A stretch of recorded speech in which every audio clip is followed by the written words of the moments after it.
Hello, नमस्कार साथियों।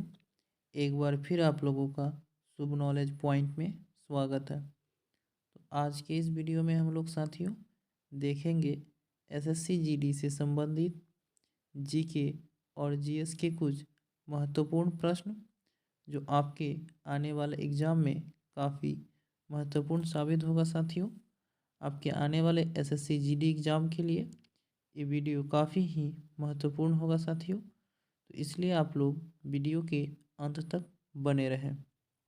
साथियों, आज का पहला क्वेश्चन है हमारा कि हम्पी को किस वर्ष यूनेस्को के द्वारा विश्व धरोहर स्थल घोषित किया गया था। तो इसका सही उत्तर होगा 1986 को। साथियों, हम्पी को 1986 ईस्वी में यूनेस्को के द्वारा विश्व धरोहर स्थल घोषित किया गया था। चलते हैं प्रश्न नंबर 2 की ओर। यह पूछ रहा है साथियों आप लोगों से कि यूनेस्को विश्व धरोहर स्थल रानी की वाव कहाँ स्थित है। तो इसका सही उत्तर होगा साथियों पाटन, गुजरात में। साथियों, रानी की वाव जो है वह पाटन, गुजरात में स्थित है। साथियों, इसे वर्ष 2014 में यूनेस्को द्वारा विश्व धरोहर स्थल घोषित किया गया था। चलते हैं प्रश्न नंबर 3 की ओर साथियों। प्रश्न नंबर 3 कह रहा है चेराव नृत्य किस राज्य का पारंपरिक नृत्य है। तो इसका सही उत्तर होगा साथियों मिजोरम। चेराव नृत्य मिजोरम राज्य का एक प्रसिद्ध लोक नृत्य है। इसे भी आप लोग ज़रूर याद रखेंगे। इस तरह के प्रश्न साथियों आपके एसएससी जीडी एग्ज़ाम या एसएससी एमटीएस के एग्ज़ाम में पूछे जाते हैं। तो साथियों, वीडियो को अंत तक ज़रूर देखें। आप लोगों को इससे भी और इम्पोर्टेंट क्वेश्चन आगे करवाया जाएगा। चलते हैं प्रश्न नंबर 4 की ओर साथियों। प्रश्न नंबर 4 कह रहा है कि दक्षिण एशियाई क्षेत्रीय संगठन सार्क का मुख्यालय कहाँ है। तो साथियों, इसका सही उत्तर होगा काठमांडू, नेपाल। नेपाल की राजधानी काठमांडू में साथियों सार्क का मुख्यालय स्थित है। साथियों, सार्क का स्थापना वर्ष 1985 में हुआ था बांग्लादेश की राजधानी ढाका में। इसे भी आप लोग याद रखेंगे साथियों। सार्क का स्थापना वर्ष 1985 में बांग्लादेश की राजधानी ढाका में हुआ था तथा वर्ष 1987 में इसे काठमांडू में इसका मुख्यालय बनाया गया। चलते हैं साथियों प्रश्न नंबर 5 की ओर बिना देरी किए हुए। प्रश्न नंबर 5 है साथियों यूनेस्को की स्थापना किस वर्ष हुई थी। तो साथियों, इसका सही उत्तर होगा वर्ष 1945 में यूनेस्को का स्थापना हुआ था साथियों तथा इसका मुख्यालय जो साथियों हेडक्वार्टर पेरिस में स्थित है। इसे भी आप लोग ध्यान में रखेंगे कि यूनेस्को का स्थापना वर्ष 1985 में हुआ था तथा इसका मुख्यालय पेरिस में स्थित है। प्रश्न नंबर 6 है साथियों आपका साइंस से संबंधित प्रश्न है कि रक्त का कौन सा घटक रक्त के थक्के बनने में मदद करता है। तो इसका सही उत्तर होगा प्लेटलेट्स। साथियों, प्लेटलेट्स जो है वह रक्त का थक्का बनने में मदद करता है। तो प्रश्न नंबर 6 का सही उत्तर होगा साथियों ऑप्शन नंबर सी। हमारा अगला प्रश्न है साथियों प्रश्न नंबर 7 आपसे कह रहा है साथियों कि पूर्वी घाट का सबसे ऊंचा पर्वत शिखर है। तो इसका सही उत्तर होगा महेंद्रगिरी।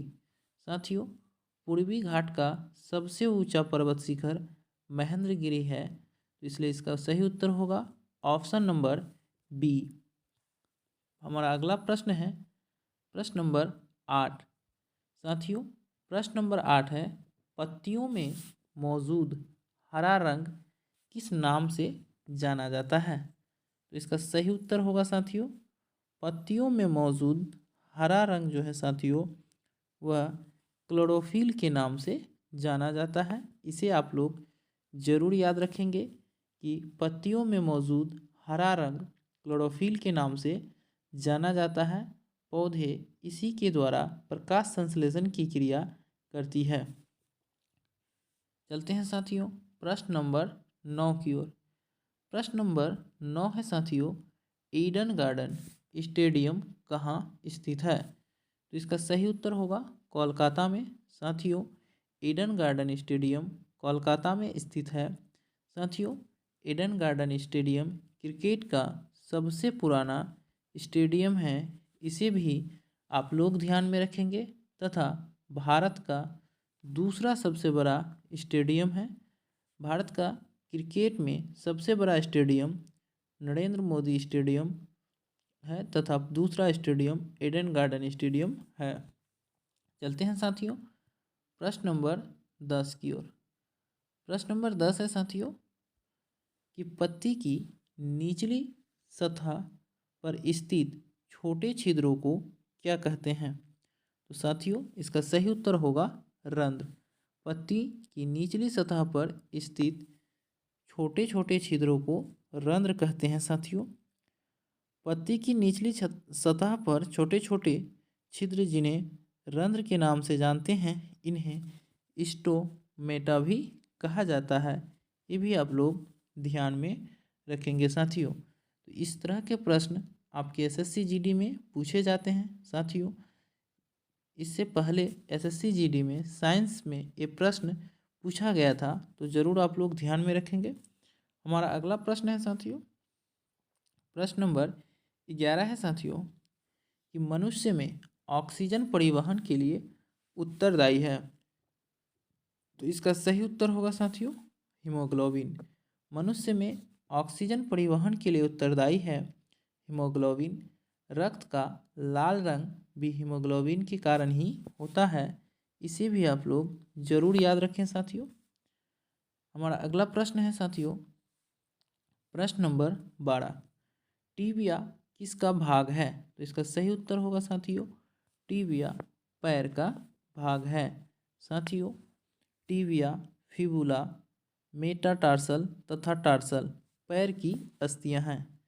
ध्यान रखना है साथियों कि फिबुला, टीबिया, मेटाटार्सल तथा टार्सल पैर की अस्थियां हैं। चलिए साथियों चलते हैं प्रश्न नंबर 13 की ओर। प्रश्न नंबर 13 कह रहा है साथियों कि भारत की भू सीमाएँ कितने देशों से जुड़ी है? साथियों यहाँ देश छूट गया है। इसका इस प्रश्न का सही उत्तर होगा कि भारत की भू सीमाएँ साथियों 7 देशों से के साथ जुड़ी हुई है। 13 नंबर प्रश्न आपसे पूछ रहा है साथियों कि भारत की भू सीमाएँ कितने देशों से जुड़ी हुई है? इसका सही उत्तर होगा 7 देशों से। वो 7 देश हैं साथियों चीन, नेपाल, पाकिस्तान, अफगानिस्तान, भूटान तथा म्यांमार। इन 7 देशों के साथ और बांग्लादेश, इन 7 देशों के साथ भारत का स्थलीय सीमा रेखा लगता है। चलते हैं साथियों प्रश्न नंबर 14 की ओर।